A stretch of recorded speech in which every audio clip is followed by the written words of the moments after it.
Rendons hommage aux morts pour la France de 14-18, dont les monuments commémoratifs de nos villes et nos villages conservent les noms. Rouveau, Pierre.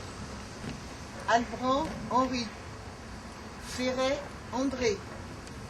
Roche, Émile. Fourier, Armand. Bigot, Gustave. Tartarin, Albert. Constantin, Eugène. Dréano, Dominique. Redingue, Auguste. Mulot, Jules. Moi pour la France. Le 11 novembre 1918. Mon premier souvenir remonte à ce grand jour quand, gamin de 4 ans qui n'avait plus de père, je suis sortie donnant la main à mon grand frère, attirés tous les deux par le son du tambour. Mais dehors, le vacarme était tel dans le bourg que nous sommes restés sous la porte cochère. Des cris, des flocons de marche militaire et les cloches soudain au sommet de la tour. À tous les vents carillonnant la délivrance, puis la foule a surgi derrière des drapeaux, des femmes, des enfants, des vieux, des jouvenceaux. Hurlant, la guerre c'est fini, vive la France. Lors nous sommes rentrés pour voir notre maman tendre vers nous ses bras dans l'ombre ensanglotant. À mon frère Armand, à la mémoire de notre mère, veuve de guerre à 31 ans, Alain Torignac.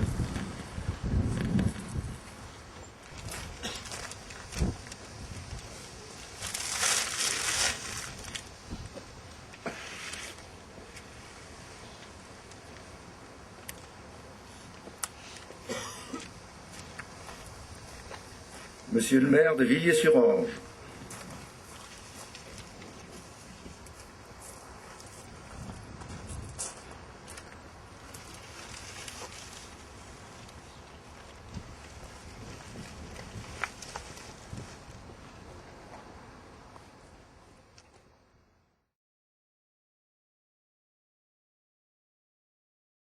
Nous sommes réunis pour célébrer le 89e anniversaire de l'armistice du 11 novembre 1918. Cette commémoration ne doit pas se limiter au souvenir des souffrances et des morts des générations passées. La Première Guerre mondiale fut la première guerre où le génie destructeur de l'homme expérimenta les moyens modernes de destruction massive et engage beaucoup de nations et de peuples. Ces caractéristiques lui valurent le nom de Grande Guerre et de Première Guerre mondiale.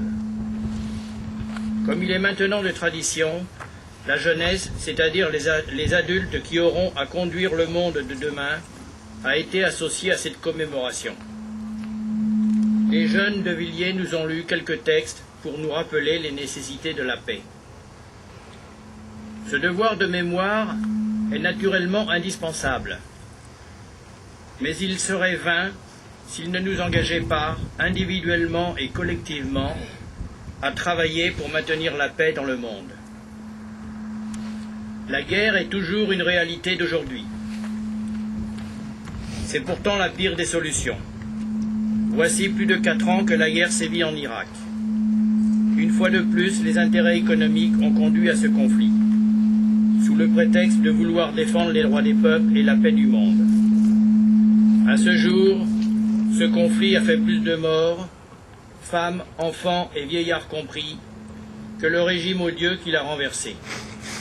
Les droits du peuple irakien ne sont pas près d'être rétablis. Pour des raisons similaires, certains sont tentés d'étendre le conflit de cette région à l'Iran.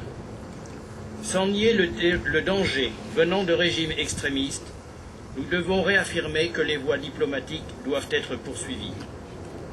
Les tenants du droit d'ingérence ne nous donne pas d'exemple où le faible s'ingère dans les affaires du plus fort. Le droit d'ingérence est inévitablement le droit du plus fort à s'ingérer dans les affaires du plus faible. Et méfions-nous que sous des raisons, des justifications humanistes, en fait, nous rétablissions le droit de la loi de la jungle. Vive la République, vive la France.